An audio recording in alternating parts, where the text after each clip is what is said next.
Welcome students to the online learning of South International School. This is part 6 of grade 9 science chapter number 5. So in this lecture we will be discussing about the third basic component inside the cell, that is the nucleus. Nucleus is a prominent organelle present in a cell which is a controlling center of all the activities of the cell, just like our brain. So with a cell cannot perform any of the activities without this nucleus. Why? Because of its basic important functions that we will discuss in this lecture. So this is a structure of nucleus. A nucleus, you can see the purple colored region. This is a cell.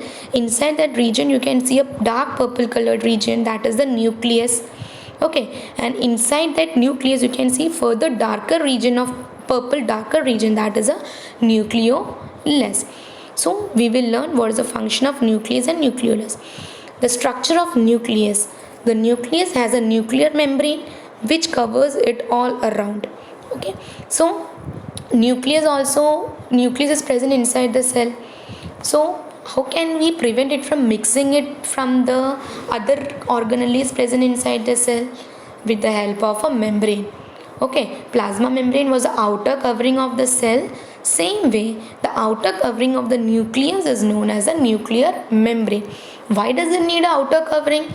Because inside the nucleus there are certain materials known as the chromosomes, chromatin materials, which should not be moved out of the cell.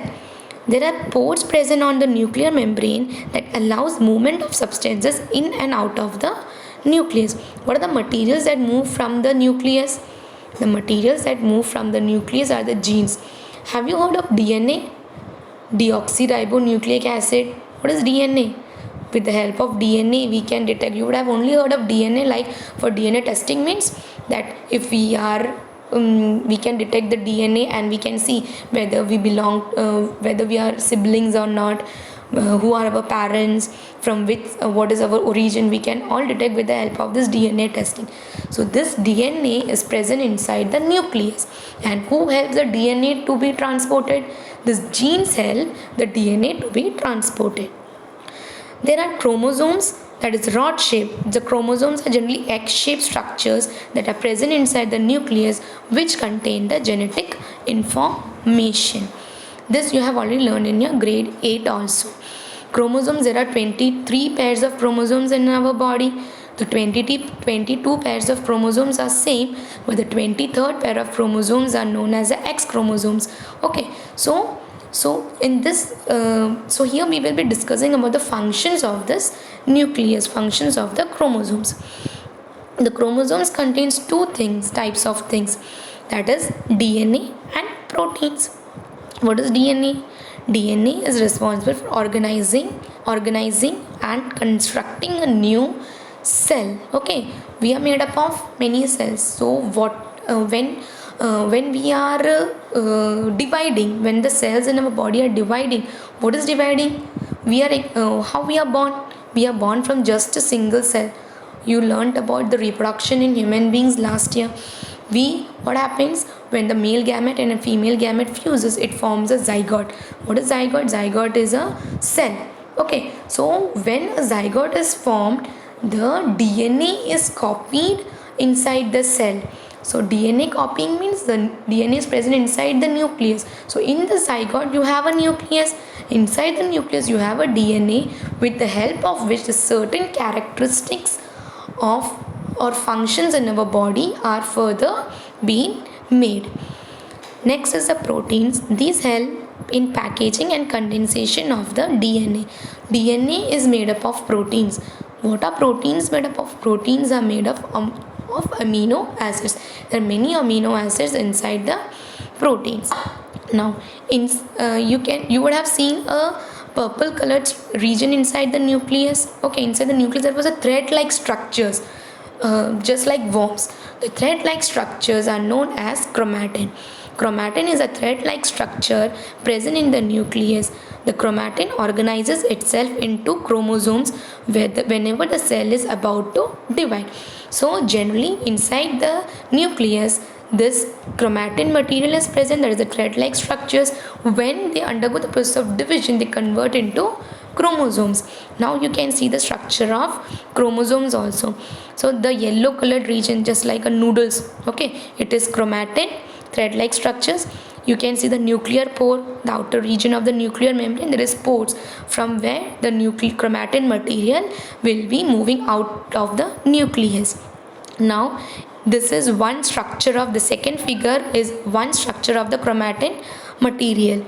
Okay, a single thread like structure. When you see under a microscope, you can see a structure like this. It has a solenoid chromatin fiber, nucleosomes, DNA helix. The DNA looks like this, histones and everything. Histones is a type of amino acid.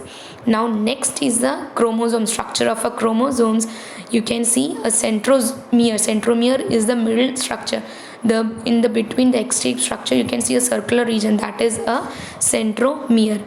There are 4 arms in a chromosomes, 2 upper arms and 2 lower arms. The upper arms are shorter and the lower arms are bigger in size. So this is a structure of chromosomes. Now next, what is a nucleolus? It is called the brain of the nucleus. It comprises of 25% of the volume of the nucleus.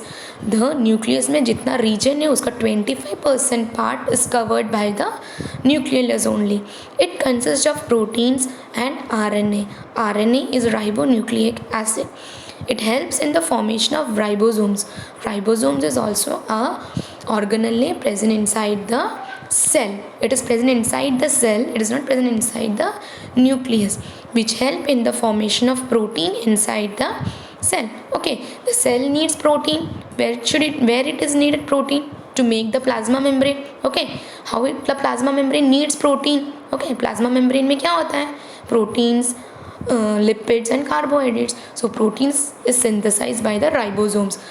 Detailed learning of structure of ribosomes we will learn in the next sessions. Now, what is a nucleoid? What happens? A cell has a well-defined nucleus. Okay, but sometimes when a cell doesn't have a nuclear membrane, so in the absence of the nuclear membrane, the nucleus is known as a nucleoid. Means it doesn't have a definite structure. It can flow anywhere inside the cell. So that is known as a nucleoid. And the organisms which do not have a well-defined nucleus, that is well-defined nuclear membrane, is known as nucleoid, and that organisms are known as prokaryotes. So now you will learn about what are prokaryotes and eukaryotes. So prokaryotes means the organisms whose cells do not have a definite cell membrane are called prokaryotes, and eukaryotes means the organisms whose cells contain a well-defined nuclear membrane are called eukaryotes. So we are multicellular organisms and we are eukaryotic organisms. We, animals, plants, everything are eukaryotic organisms because we have a well-defined nucleus. Now here you can see a structure of eukaryotes and the prokaryotic cell.